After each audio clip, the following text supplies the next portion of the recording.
Kisah ini akan diawali ketika Tokita Ohma dan Baki Hanmeng sedang berlari tak sengaja berpapasan di seberang jalan.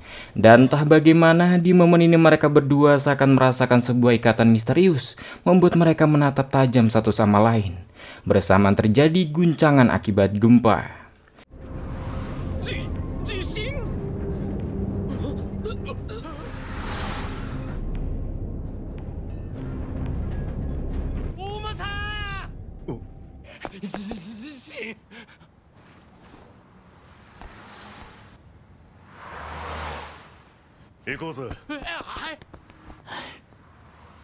Dan kini situasinya organisasi arena pertarungan bawah tanah, tempat menentukan makhluk terkuat di dunia yang dipimpin kakek Mitsunari Tokugawa, akan bertemu dengan organisasi asosiasi Kengan, sebuah tempat pertarungan yang menopang ekonomi negara yang dipimpin kakek Metsudo Katahara.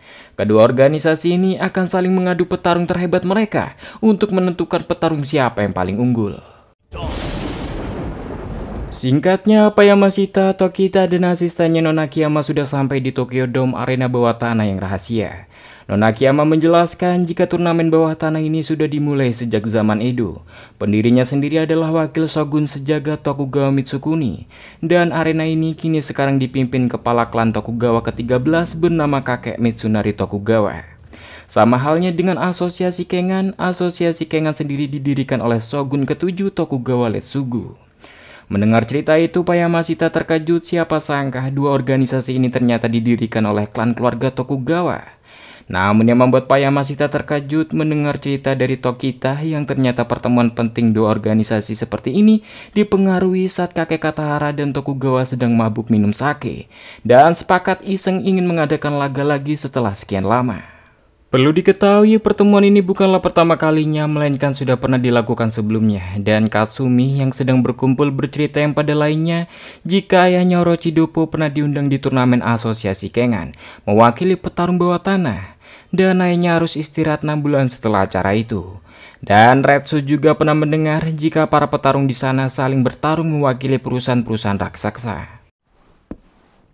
Yang di sisi lain ternyata gaya petarung bawah tanah yang juga mantan tentara ditemani Mutembagi Zenga, sosok tentara bayaran petarung asosiasi Kengan, di mana mereka berdua diminta menjaga pintu selama acara berlangsung. Sementara itu di arena yang acara masih belum dimulai, Orochidopo bertemu dengan Saupaing Yorezuka, petarung asosiasi Kengan.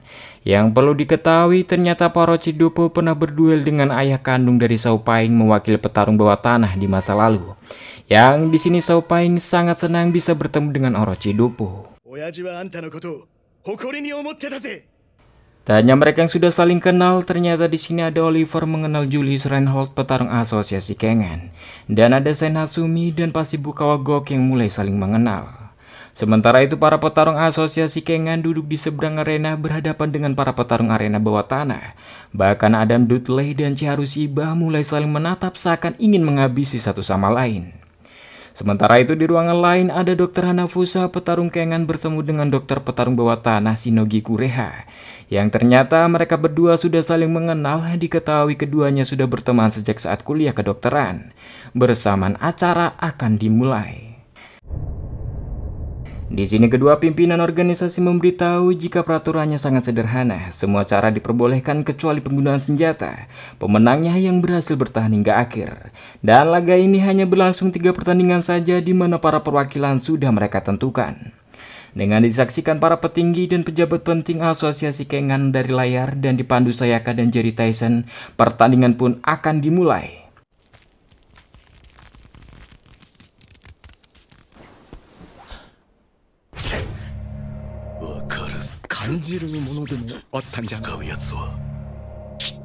Dan kini perwakilan asosiasi Kengan dengan tinggi 184 cm dan berat 88 kg.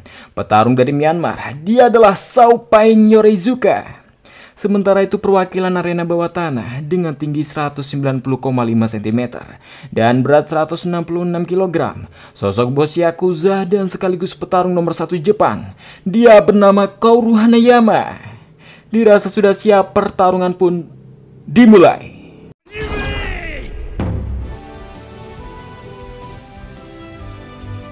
我慢なんて似合わねえ。早い。行くぜ。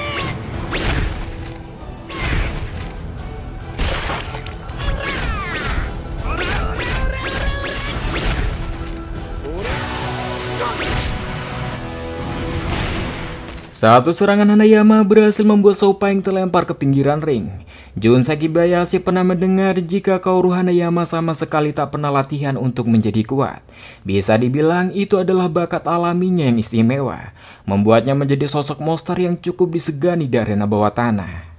Dan jauh sebelum acara dimulai, Pak Tokugawa sudah memberitahu jika dia akan memberikan lawan tangguh untuk Hanayama. Namun yang membuat Tokugawa terkejut, Hanayama setuju bertanding tanpa ingin mengetahui lawannya siapa. Tapi jelas itu menunjukkan kejantanan Hanayama. Bersama Sopaing yang sudah bangkit dan sangat bersemangat, Hanayama mulai merobek pakaiannya, seakan mode bertempur. Dan sekaligus bukti jika Hanayama mengakui bahwa Sopaing lawan yang cukup tangguh dan meminta Sopaing untuk lekas memulai.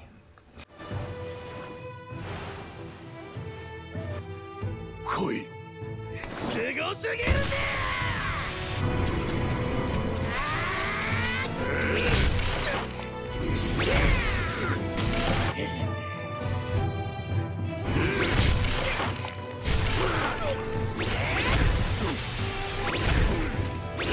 大将相手に正面から撃つ。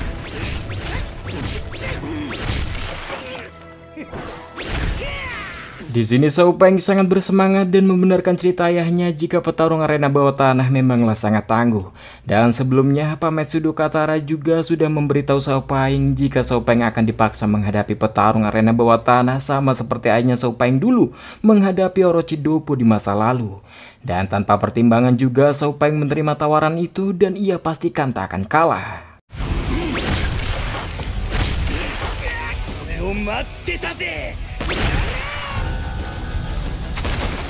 Para petarung arena bawah tanah heran bagaimana Sopaing masih bisa berdiri tegak setelah dihantam tinju Hanayama.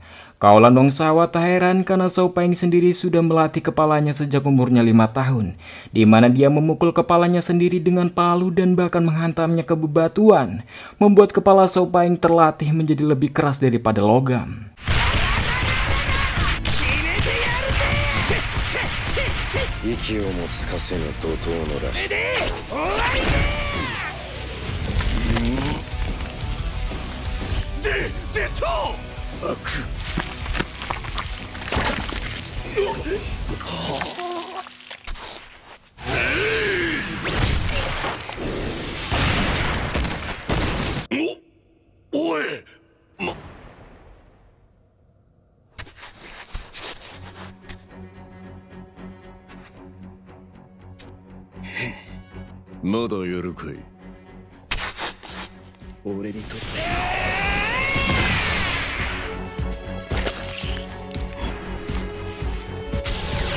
Siapa sangka jari Hanayama harus patah menghantam kepala Sopaing, yang bahkan Sopaing tampak biasa-biasa saja. Jelas momen ini membuat petarung arena bawah tanah terkejut sekeras apa kepala Sopaing. Namun jika menyerah karena cedera seperti ini bukanlah Hanayama, sembari mengepalkan paksa jarinya, Hanayama berencana akan serius mengakhiri pertarungan ini.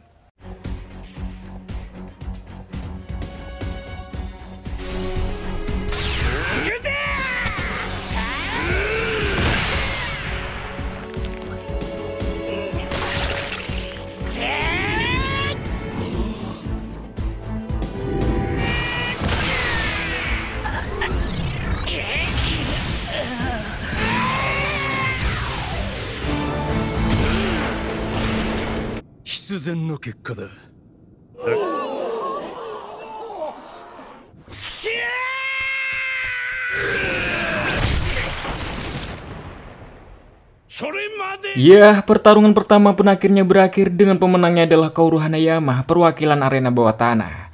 Hanayama sendiri senang dengan hiburan ini dan Sopaing sendiri pastikan bisa berjumpa lagi suatu saat nanti dengan Hanayama. Singkatnya dilanjutkan ke pertarungan kedua, diawali petarung arena bawah tanah dengan tinggi 213 cm dan berat 160 kg. Sering mengkonsumsi doping ekstrim dan latihan yang tak biasa untuk memperoleh perawakan yang sempurna. Dia adalah Jack Hammer. Sementara itu lawannya adalah petarung kengan dengan tinggi 188 cm dan berat 94 kg. Sosok pria terkuat dari klan Kure pembunuh bayaran, sosok keturunan tabu, dia adalah Ryan Kure. Di momen ini kedua peserta saling berhadapan dan membuat hawa arena pertarungan sedikit berbeda daripada sebelumnya. Dirasa sudah siap, pertarungan pun dimulai.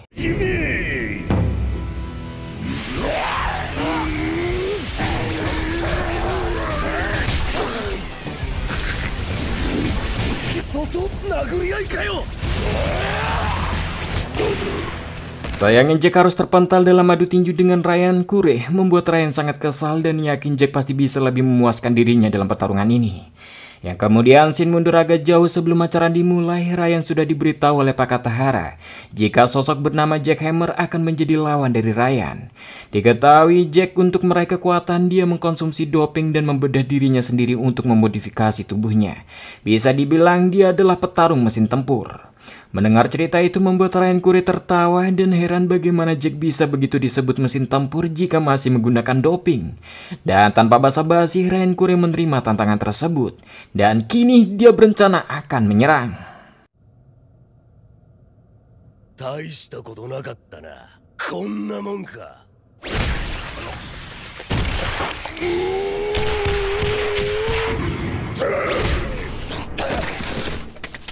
Di sini Jack sangat senang bisa melawan Ryan Kure yang ternyata mempunyai kekuatan yang lumayan sesuai harapannya. Karena jauh sebelumnya Jack menolak tawaran kakek Tokugawa bertarung melawan sosok bernama Ryan Kure karena masih banyak petarung tangguh yang harus dia kalahkan. Di sini kakek Tokugawa mencoba menjelaskan jika Ryan Kure bukanlah manusia biasa, dia berasal dari klan Kure, di mana keluarga itu telah melakukan perpaduan gen-gen unggul selama beberapa generasi. Dengan kata lain, Ryan Kure terlahir sebagai petarung murni. Dan untuk mengejar ambisimu, maka Ryan Kure adalah lawan yang cocok untuk kau kalahkan sebagai batu loncatan. Mendengar penjelasan itu, Jack bersedia, tapi nyatanya Jack tak peduli perihal klan atau ras. Baginya, siapapun yang kuat maka sudah jelas petarung sejati.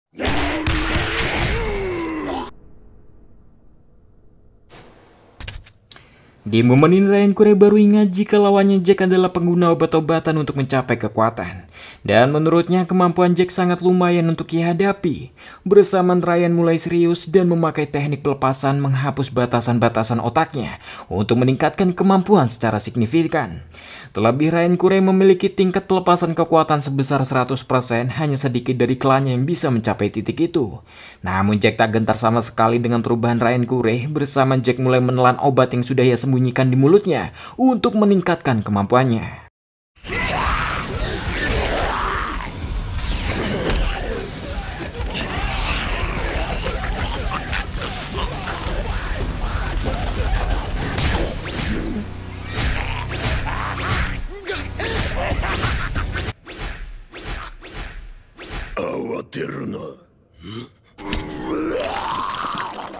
Di sini efek doping Jack mulai bekerja maksimal yang perlahan mengeringkan ototnya bersama Jack yang sudah siap melawan dengan mode brutal.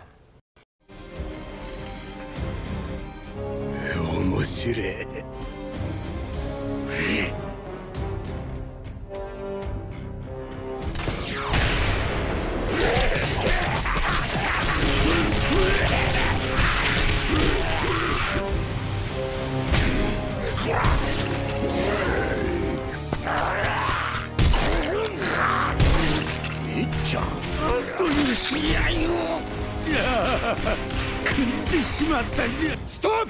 二人とももうやめろ!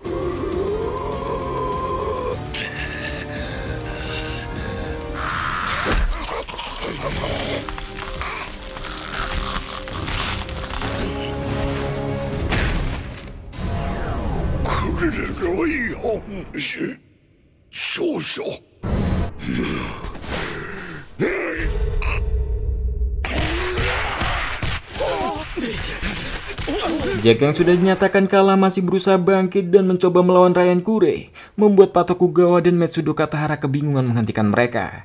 Bersamaan Mutemba dan Gaia harus dikagetkan dengan sosok tak diundang memaksa masuk arena. Ya, nyatanya itu adalah Pickle yang hadir dengan insting memangsanya, membuat situasi arena kini menjadi rumit, bersamaan mereka yang mulai saling serang. つ俺のおもちゃだ。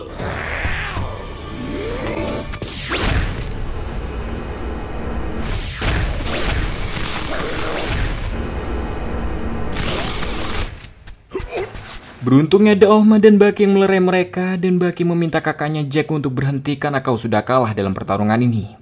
Jack sendiri aslinya tak peduli dengan hasil pertarungan yang ditentukan oleh orang lain seperti ini.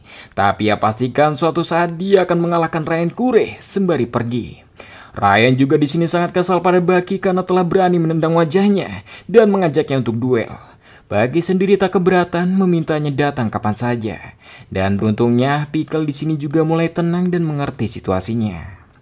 Saat jam istirahat, Cosmo Imai dan Adam Dudley yang sedang berbincang membicarakan sosok Pickle, tiba-tiba Adam Dudley pamit ke toilet karena ia tak tahan. Namun tak sengaja Adam Dudley bertemu dengan Chiba Shiharu yang juga ingin ke toilet. Namun karena gengsi mereka tak mau mengalah memberikan jalan satu sama lain. 果たして勝負の行方は。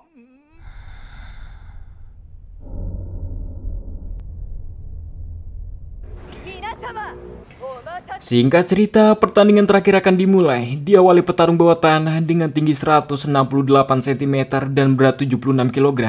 Yang juga dinobatkan sebagai juara bertanah arena bawah tanah. Siapa lagi jika bukan Baki Hanma. Sementara itu lawannya sosok petarung Kengan dengan tinggi 182 cm dengan berat 85 kg.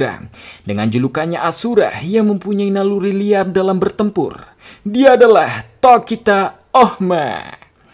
Di sini Baki ingat kemarin saat tak sengaja berpapasan dengan Tokita, Baki yakin jika sosok di depannya pasti akan menjadi lawannya. Begitupun dengan Tokita Ohma. Dirasa sudah siap, pertarungan terakhir Kengan Asura dan arena bawah tanah dimulai. Bersama Tokita Ohma berencana mengawali menyerang.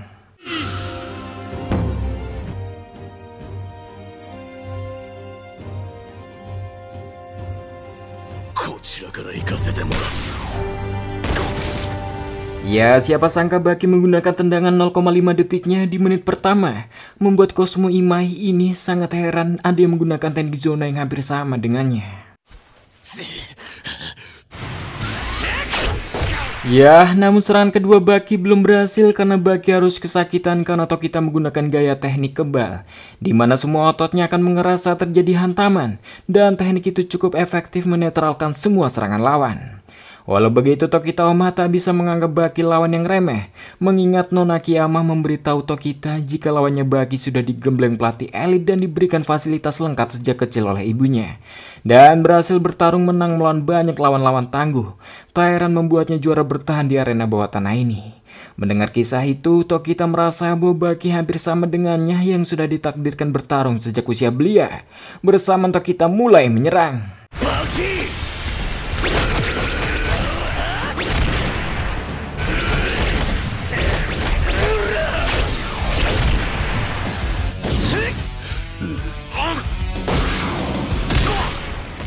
Di sini teknik kebal milik Tokita sudah tak bisa menahan serangan Baki, membuat yang lainnya terkejut. Berbeda dengan kaulan Wong Sawat, ini dia tahu jika Baki memusatkan berat tubuhnya ke tinjunya saat melancarkan pukulan lurus, membuat teknik kebal tak mampu menahannya. Dan di sini Baki juga bisa merasakan jika Tokita mempunyai kesamaan dengannya. Bersamaan Baki kembali menyerang.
Di momen ini Baki banyak mengkombinasikan teknik dan jurus teman-temannya, bahkan mampu meniru gaya Aiki milik Tokita dengan sekali lihat, yang sekali lagi membuat Tokita heran dengan sosok di depannya ini.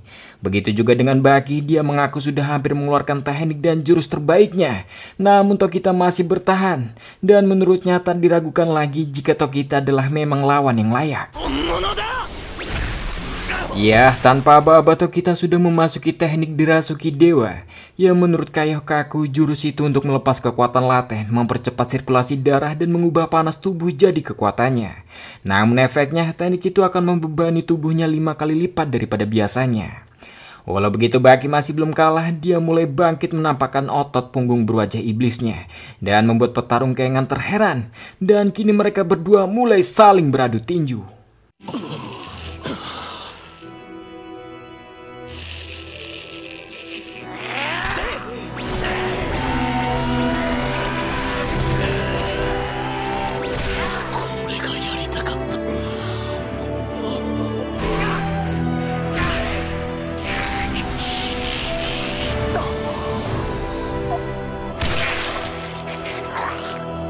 Ya, keduanya hambruk bersamaan seakan hasilnya seri.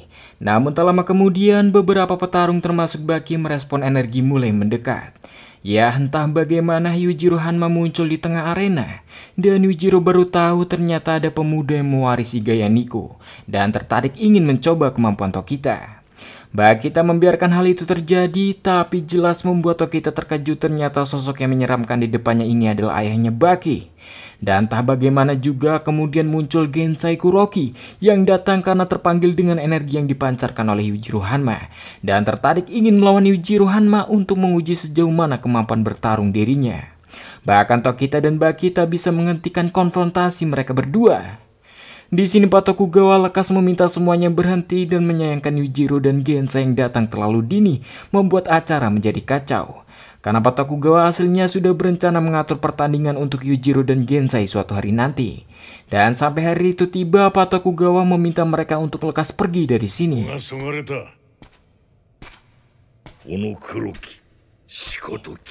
Karena tak memungkinkan untuk dilanjutkan, maka pertandingan terakhir ini berakhir dengan seri. Dengan begini laga kedua organisasi Kengan Asura dan Arena Bawah Tanah berakhir imbang, dengan 1 menang dan 1 kalah dan 1 seri. Singkatnya, Seiso Akoya, sosok petarung Kengan yang juga polisi dan penegak keadilan ini bisa merasakan banyak narapidana kelas kakap menjadi lawan petarung di sini.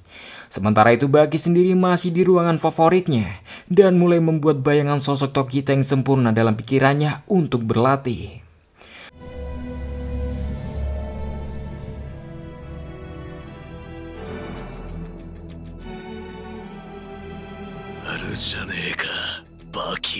Sementara itu, Adam Dudley dan Chiba Shiharu masih enggan memberikan jalan dan sama-sama belum pipis. Tamat!